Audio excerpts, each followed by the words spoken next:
Hello everyone, आप सबका स्वागत है सेल बायोलॉजी में। आज जो हम टॉपिक डिस्कस करेंगे वो है फिश बायोटेक्नोलॉजी। ऊपर हेडिंग डाला हुआ है फिश बायोटेक्नोलॉजी क्या होती है, जीन मैनिपुलेशन के बारे में डिस्कस करेंगे and cryo preservation of gametes की क्रायो प्रिजर्वेशन क्यों करते हैं, किस लिए करते हैं और कैसे करते हैं, ये सब चीज़ें हम डिस्कस करेंगे। ये टॉपिक आपके एमएससी जूलॉजी में भी है, एक्वाकल्चर के 4th सेमेस्टर में या जो फर्स्ट पार्ट है उसमें है, देख लेना आप, ठीक है। सबसे पहले हम डिस्कस करते हैं कि व्हाट इज़ बायोटेक्नोलॉजी, कि फ़िश के अंदर बायोटेक्नोलॉजी है क्या चीज़, क्या डेफिनेशन। अगर हम डिफ़ाइन करना चाहें कि बायोटेक्नोलॉजी क्या है, फ़िश बायोटेक्नोलॉजी क्या है, तो जनरल डेफिनेशन के अकॉर्डिंग अगर हम देखें तो ये क्या होती है, the application of technology to improve a biological organism.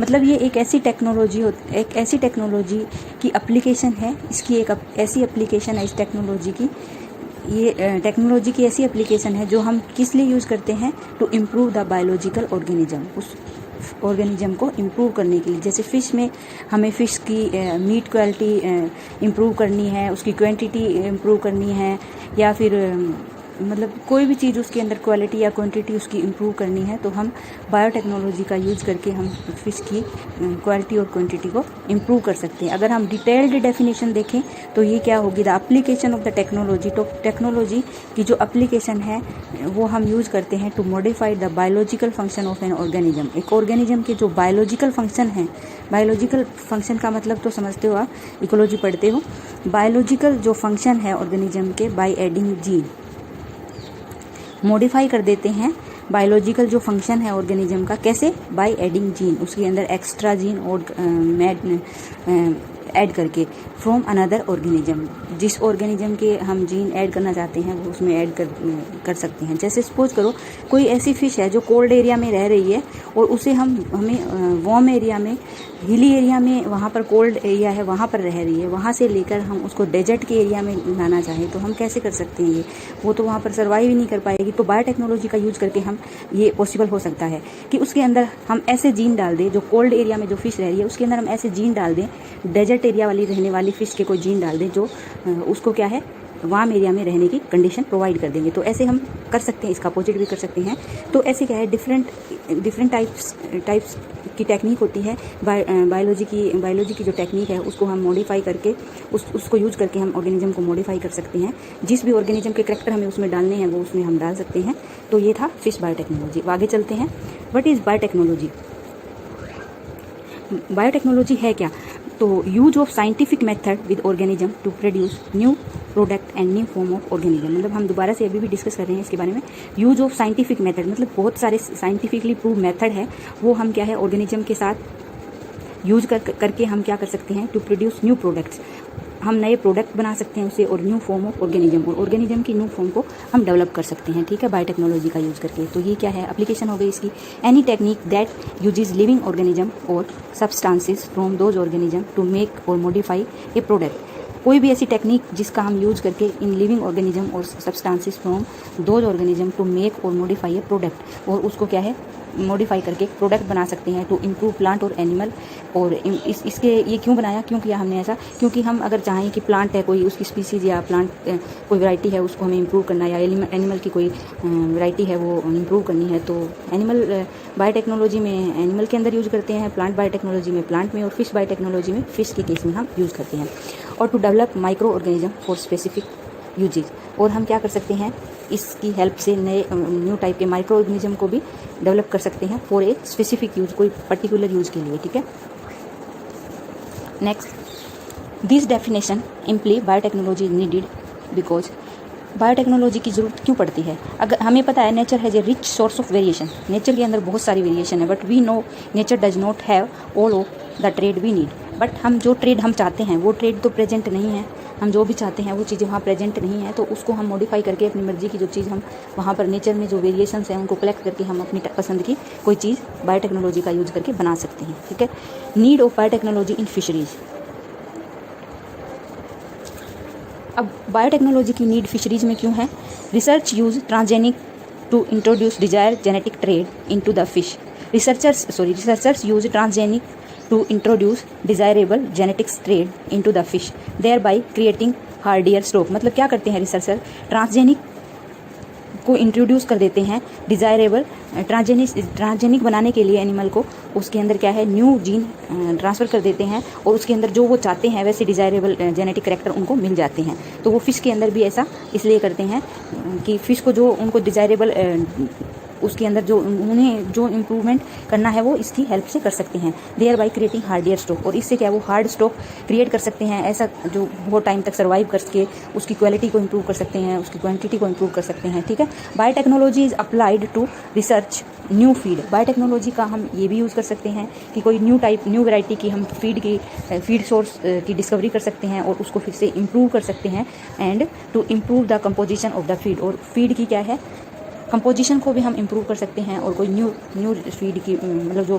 Fish के लिए हमें फीड चाहिए उसकी भी रिसर्च कर सकते हैं हम। ठीक है, तो ये क्या है एप्लीकेशन हो गई बायोटेक्नोलॉजी की फ़िशरीज़ में। इसलिए फ़िशरीज़ के अंदर क्या है बायोटेक्नोलॉजी की ज़रूरत है। Improvement of the growth rate, आगे क्या कहना चाहता है, improvement of the growth rate and control of reproductive cycle. हम क्या कर सकते हैं बायोटेक्नोलॉजी का यूज़ करके फ़िश की जो ग्रोथ रेट है उसको हम कम भी कर सकते हैं, उसका ग्रोथ रेट बढ़ा भी सकते हैं, and control of reproductive cycle through the hormone therapy. हम हार्मोन थेरेपी देखें, जैसे गोनेडोट्रोपिक रिलीजिंग हार्मोन है वो मोस्टली यूज होता है यहाँ पर। हार्मोन की थेरेपी देकर हम उसकी रिप्रोडक्टिव साइकिल को कंट्रोल कर सकते हैं। ठीक है, हमें कितना फ़िश को ब्रीड कराना है, कितना नहीं कराना है, तो वो हम सब क्या है मॉडिफाई कर सकते हैं। और क्या कर सकते हैं हम फ़िश के अंदर बायोटेक्नोलॉजी का यूज़ करके प्रोडक्शन ऑफ न्यू वैक्सीन्स, हम नई वैक्सीन्स की प्रोड्यूस कर सकते हैं, and development of disease resistance in fishes. और इन वैक्सीन्स का यूज़ करके हम फ़िश को क्या है डिजीज़ से रेजिस्टेंट प्रोवाइड कर सकते हैं, मतलब वो उसकी डेथ ना हो, उसके लिए रेजिस्टेंस आ जाए उसके अंदर, वो हार्ड हो जाए, प्रोटेक्ट हो जाए। ठीक है, और क्या कर सकते हैं हम development of genetically engineered probiotic strain. और हम क्या है बायोटेक्नोलॉजी का यूज़ करके जेनेटिकली इंजीनियर्ड प्रोबायोटिक स्ट्रेन भी बना सकते हैं। ऐसा कोई जिंदा या लाइव बैक्टीरिया जो उसके लिए यूज़फुल हो वो भी हम बना सकते हैं। ठीक है, use of biotechnology to enhance fish production, हम बायोटेक्नोलॉजी का यूज़ करके फ़िश की प्रोडक्शन को भी इन्हांस कर सकते हैं। फ़िश प्रोडक्शन मतलब फ़िश की जो क्वांटिटी है, नंबर ऑफ फ़िश का नंबर है वो हम क्या है इंक्रीज़ कर सकते हैं, मतलब फ़िश प्रोडक्शन को। इससे क्या है हमारी इकोनॉमी भी स्ट्रॉन्ग होगी। तो इंड्यूस ओवुलेशन इस कैसे कर सकते हैं फ़िश प्रोडक्शन इम्प्रूव, तो एक तो हम कर सकते हैं induce ovulation and spermiation. Ovulation को इंड्यूस करा के ये हम देखेंगे, आगे डिस्कस करेंगे, एंड स्पर्मिएशन से।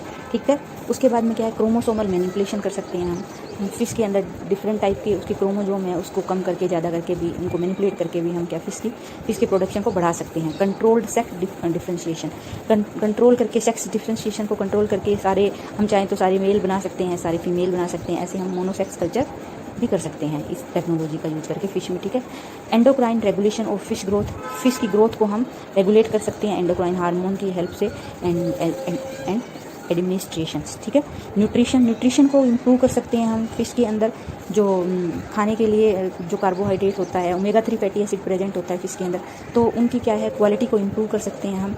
तो ये सब कुछ क्या है फ़िश प्रोडक्शन में हेल्प करेंगे हमें। इंटेंसिव एक्वाकल्चर टेक्नोलॉजी को भी हम इम्प्रूव कर सकते हैं। फ़िश का जो मीट है उसकी क्वांटिटी को इम्प्रूव कर सकते हैं, फ़िश की ग्रोथ को इम्प्रूव कर सकते हैं। ये क्या है इंटेंसिव एक्वाकल्चर टेक्नोलॉजी हो गई जो हम क्या है यूज़ कर सकते हैं फ़िश प्रोडक्शन को बढ़ाने के लिए। ठीक है, अब हम बात करते हैं कि कैसे मतलब जो फ़िश का प्रोडक्शन हम कैसे बढ़ा सकते हैं। एक मेथड तो है जीन और क्रोमोसोमल मैनिपुलेशन, जो उसके अंदर जो क्रोमोसोम हैं उनको मैनिपुलेट करके हम क्या है फ़िश की प्रोडक्शन बढ़ा सकते हैं। कैसे जीन या फिर जीन को ही क्रोमोसोम बोलते हैं, क्रोमोसोम मैनिपुलेशन कैसे कर सकते हैं हम। Fish species are generally very tolerant of artificial manipulation of their chromosome during early development. ये कह रहा है कि अर्ली डेवलपमेंट के टाइम, जब फ़िश अर्ली टाइम में डेवलपमेंट कर रही होती है, जब वो पैदा होने के बाद जब उसकी डेवलपमेंट हो रही है या मतलब उसकी डेवलपमेंट हो रही है उस टाइम, अर्ली डेवलपमेंट मतलब मदर के वोम में ह्यूमन बीइंग के अंदर देखें जैसे, तो उस केस में क्या होता है कि फ़िश के अंदर अगर हम उसके क्रोमोसोम के अंदर आर्टिफिशियल मैनिपुलेशन करें तो वो उसको क्या है हार्डली टॉलरेट कर सकती है फ़िश स्पीसीज। ये उसके फ़िश के अंदर क्वालिटी है। तो इस क्रोमोसोम मैनिपुलेशन से हम क्या है फ़िश प्रोडक्शन को इम्प्रूव कर सकते हैं। This property has been exploited for the production of inbred line. अब इस प्रॉपर्टी का हम किस लिए यूज़ कर सकते हैं? एक्सप्लॉइट मतलब बढ़ा सकते हैं, कोई भी चीज़ को हम नंबर में क्वांटिटी को बढ़ा सकते हैं। एक्सप्लॉइट कर मतलब उस चीज़ का बहुत ज़्यादा यूज़ किया हमें। प्रोडक्शन ऑफ इनब्रीड लाइन, हम प्योर लाइन बना सकते हैं। मोनोसेक्स पॉपुलेशन बढ़ा सकते हैं। मोनोसेक्स मतलब मेल ही मेल, हमें मेल ही मेल की क्वांटिटी बढ़ानी है तो हम मेल की बढ़ा सकते हैं, फीमेल की बढ़ानी है तो हम फीमेल की, तो उसको मोनोसेक्स पॉपुलेशन बोल देते हैं। एंड कंट्रोल ऑफ प्लॉइडी, और प्लॉइडी को भी हम कंट्रोल कर सकते हैं क्रोमोसोमल मैनिपुलेशन से, ठीक है। एप्लीकेशन ऑफ क्रोमोसोमल मैनिपुलेशन, तो अब क्रोमोसोमल मैनिपुलेशन की एप्लीकेशन क्या हो गई? नंबर 1, हम सेक्स को कंट्रोल कर सकते हैं, हम स्टरलाइजेशन ऑफ फिश कर सकते हैं, ठीक है। सेक्स कंट्रोल कैसे कर सकते हैं? हम प्रोड्यूसिंग ऑल मेल और ऑल फीमेल पॉपुलेशन, हम क्या है ऑल मेल प्रोड्यूस कर सकते हैं या ऑल टाइप फीमेल प्रोड्यूस कर सकते हैं। One sex is growth faster than the other sex population control, ठीक है। अब ऐसा भी कर सकते हैं हम कि हमने मेल ही मेल जो ज़्यादा ग्रो कर रहा है, मेल की क्वालिटी अच्छी है, फीमेल की जो क्वालिटी और क्वांटिटी है वो अच्छी नहीं है, तो हम क्या करेंगे? उसकी इसमें मेल की क्वांटिटी बढ़ा देंगे। मेल की क्वांटिटी बढ़ाने के लिए हम उसमें क्रोमोसोम मैनिपुलेशन कर देंगे, उसमें क्या है जो एक्सप्रेस कर देंगे फीमेल के क्रोमोसोम को और मेल के क्रोमोसोम को हम ग्रो होने देंगे, तो हम मोनोसेक्स कल्चर तैयार कर सकते हैं। ऐसे स्टरलाइजेशन फिश कंट्रोल पॉपुलेशन को कंट्रोल कर सकते हैं हम फिश की। अगर बहुत ज़्यादा क्वांटिटी फिश की ज़्यादा है और क्वालिटी उसके अंदर है नहीं, तो हम क्या है उसकी क्वांटिटी कम कर देंगे और क्वालिटी में इंप्रूव कर सकते हैं, तो उसकी पॉपुलेशन को भी हम कंट्रोल कर सकते हैं। Increase growth rate special in reproduction season, हम क्या है उसका ग्रोथ रेट भी इंप्रूव कर सकते हैं, ठीक है। ग्रोथ रेट का भी जो रिप्रोडक्टिव सीजन है उस टाइम में हम क्या है, एक पर्टिकुलर सीजन होता है फिशेज का जब वो रिप्रोड्यूस करती है, तो उस सीजन में क्या है हम उसको ट्रीटमेंट देकर उसकी ग्रोथ उसकी जो रिप्रोडक्टिव रेट है उसको हम इम्प्रूव कर सकते हैं, ठीक है। उसकी क्वांटिटी को बढ़ा सकते हैं, फिश की क्वांटिटी को भी बढ़ा सकते हैं हम, ठीक है। Survive rate increase after spawning season के बाद हम उसका सर्वाइविंग रेट इंक्रीज कर सकते हैं। ऐसा होता है कि जो बहुत ही सेंसिटिव होते हैं, जो हैचलिंग होते हैं वो स्पॉनिंग, तो उनको स्पॉनिंग के बाद जो बाहर आ जाते हैं छोटे छोटे हैचलिंग्स होते हैं, जो फिश के बच्चे होते हैं वो, तो उनका मतलब जो सर्वाइवल रेट हम इंक्रीज़ कर सकते हैं। रिड्यूस प्रीकोशियस मैचुरेशन, और प्रीकोशियस मैचुरेशन को भी हम रिड्यूस कर सकते हैं। मीट क्वालिटी को इंप्रूव कर सकते हैं, हम पहले भी बात करिए कि मीट की क्वालिटी को हम इंप्रूव कर सकते हैं। हायर ग्लाइकोजन कंटेंट, उसमें ग्लाइकोजन का जो कंटेंट है वो हम हाई कर सकते हैं उसमें। प्रोड्यूसिंग होमोजाइगोसिटी, प्योर स्टेन, हम क्या है प्योर स्टेन बना सकते हैं, क्लोन फिश बोलते हैं, जिसमें एक ऐसा एलील जिसके अंदर क्या है एक ऐसा ट्रेट तैयार कर सकते हैं जिसमें 2 सिमिलर एलील प्रेजेंट हो, होमोजाइगस कंडीशन हम प्रिपेयर कर सकते हैं इसका यूज़ करके, ठीक है। अब बात करते हैं गाइनोजेनेसिस। गाइनोजेनेसिस क्या होती है? गाइनो का मतलब होता है फीमेल की जेनेसिस करना, ठीक है। और एंड्रोजेनेसिस में एंड्रो मतलब मेल, तो गाइनोजेनेसिस क्या होती है? Gynogenesis is the development of embryo without genetic contribution from the male part. मतलब हम क्या है एम्ब्रियो की डेवलपमेंट यहाँ पर ऐसे कराएंगे कि जिसके अंदर क्या है जो मेल पेरेंट्स है उसका क्या है कोई कंट्रीब्यूशन ना हो, तो ऐसे हम कर सकते हैं। जैसे क्या है एक कोई भी मेल है यहाँ पर और एक फीमेल है, तो क्या है ये 2 पेरेंट्स हैं, अब इनके गैमीट्स बने, गैमीट्स ने फर्टिलाइजेशन की, तो दोनों के गैमीट्स क्या है इसके अंदर आए, स्प्रिंग ऑफ स्प्रिंग के अंदर, तो फर्टिलाइजेशन की और एक न्यू ऑर्गेनिज्म की डेवलपमेंट हो गई। तो अब गाइनोजेनेसिस में हम क्या चाहते हैं कि हम फीमेल के कैरेक्टर ही यहाँ आगे ट्रांसफ़र करना चाहते हैं, हम मेल के कैरेक्टर को ट्रांसफ़र नहीं करना चाहते। तो इस केस में हम क्या करेंगे, जो दोनों पार्टिसिपेट करते हैं मेल और फीमेल, हमने क्या काम किया, इस जो मेल का जो स्पर्म है उसको क्या है इनएक्टिवेट कर देंगे हम बायोटेक्नोलॉजी की कोई भी टेक्निक यूज़ करके, तो फीमेल के जो जीन है वही इस फर्टिलाइजेशन के टाइम इसके अंदर जा पाएंगे, जो स्प्रिंग ऑफ स्प्रिंग बनेगा उसमें। तो ऐसे क्या है ऐसा भी हम कर सकते हैं। तो गाइनोजेनेसिस क्या होती है? गाइनोजेनेसिस का मतलब होता है कि जेनेटिक कंट्रीब्यूशन, जो मेल का कंट्रीब्यूशन है वो हम उसमें होने देंगे without genetic contribution from the male parent का कंट्रीब्यूशन हम रोक देंगे, फीमेल का कंट्रीब्यूशन ऑफ स्प्रिंग में होगा तो उसमें सारी फीमेल के कैरेक्टर आएंगे। तो ऐसा भी हम इसे क्या बोलते हैं gynogenesis. The sperm is genetically inactivated, तो इसमें क्या किया जाता है स्पर्म को इनएक्टिवेट कर दिया जाता है, ठीक है। द यूज ऑफ फर्टिलाइजेशन तो होगी पर स्पर्म उस टाइम क्या है इनएक्टिव होगा, और जो ऑफ स्प्रिंग है उसमें सारे के सारे क्या है फीमेल के जीन आ जाएंगे। The use of genetically inactive sperm is, जो हमने जो स्पर्म है उसको हमने इनएक्टिव किया है जो उसको फिर हम क्या कर देंगे उसकी मेटिंग कराएंगे और trigger the development of egg, क्या करेंगे हम, the use of genetically inactivated sperm is meant only to trigger development of egg. मतलब क्या है कि इनएक्टिव स्पर्म को हम किस लिए यूज़ कर रहे हैं अब यहाँ पे, उसका कोई काम तो रह गया नहीं, वो एक्टिव तो है नहीं, उसको इसलिए कि trigger the development of egg को डेवलपमेंट करने के लिए जो एग की डेवलपमेंट को ट्रिगर करे उसके लिए हम इसका यूज़ कर रहे हैं यहाँ पर, ठीक है। उसके करैक्टर तो आएंगे नहीं अब। The resulting embryo is haploid. अब इस टाइम में जो गाइनोजेनेसिस किया तो जो मेल के करैक्टर है वो उसमें आने नहीं दिया, ओनली फीमेल के करैक्टर ही हमने पास होने दिए। तो इस केस में जो एम्ब्रियो बनेगा वो क्या होगा, हैप्लॉइड होगा। जैसे फॉर एग्जाम्पल कटला होती है, उसके अंदर क्या है, हैप्लॉइड नंबर क्या होता है, 50 होता है। And the haploid gynogen would have 25 chromosome, ठीक है। तो आगे जो हैप्लॉइड गाइनोजन बना उसके अंदर क्या है, हाफ रह जाएंगे, 25 क्रोमोजोम उसके अंदर आ जाएंगे, ठीक है। गाइनोजेनेसिस यूनिपेरेंटल मैटरनल इनहेरिटेंस, इसको गाइनोजेनेसिस को यूनिपेरेंटल मैटरनल इनहेरिटेंस भी बोल सकते हैं। उसमें ओनली फीमेल के करैक्टर हम पास होने देते हैं। All genetic contribution from female, female से कंट्रीब्यूशन होता है, उसके अंदर जेनेटिक कंट्रीब्यूशन होता है वो ओनली फीमेल का होता है, इसमें मेल का कोई कंट्रीब्यूशन नहीं देखने को मिलता है हमें, ठीक है। एक्सक्लूड पेरेंटल जीनोम, अब हम कैसे कर सकते हैं ये, मतलब उसको इनएक्टिवेट कैसे करेंगे, जो मेल के करैक्टर हैं उसको, स्पर्म को, तो उसको इनएक्टिवेट करने के लिए हम यूवी रेडिएशन दे सकते हैं, उसको एक ऑप्टिमम ट्रीटमेंट दे सकते हैं यूवी रेडिएशन का, उससे भी वो इनएक्टिव हो जाएगा। डिसेबल स्पर्म जीनोमिक डीएनए, इससे क्या है जो जीनोमिक डीएनए है स्पर्म का वो क्या हो जाएगा, not affect sperm ability to swim, ये क्या करेगा, जो एबिलिटी होती है स्विम की, स्विमिंग की उसके अंदर, उसको क्या है अफेक्ट नहीं करेगा। And activate development in egg, और एग के अंदर जो डेवलपमेंट है उसको एक्टिवेट करने की उसमें एबिलिटी होगी, क्योंकि वो स्विमिंग कर सकता है और ट्रिगर करेगा फीमेल के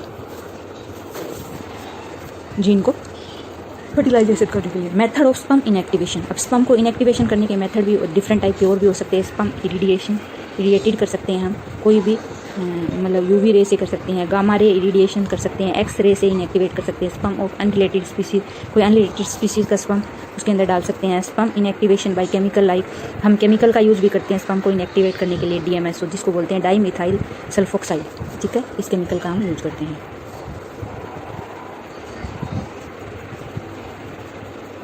ठीक है, आज का लेक्चर जो है वो हम यहीं पर स्टॉप करते हैं। आगे आने वाले लेक्चर में हम आगे डिस्कस करेंगे, और इसके अंदर काफ़ी सारी स्लाइड रही है अभी तक। तो ये फिश बायोटेक्नोलॉजी का जो पूरा चैप्टर है वो आपको मैं करा रही हूँ धीरे धीरे, तो ये लेक्चर आपको अच्छे से तरह से कर लेना है, अपने नोट्स बना लेना, ठीक है। Thank you for watching my video, bye bye.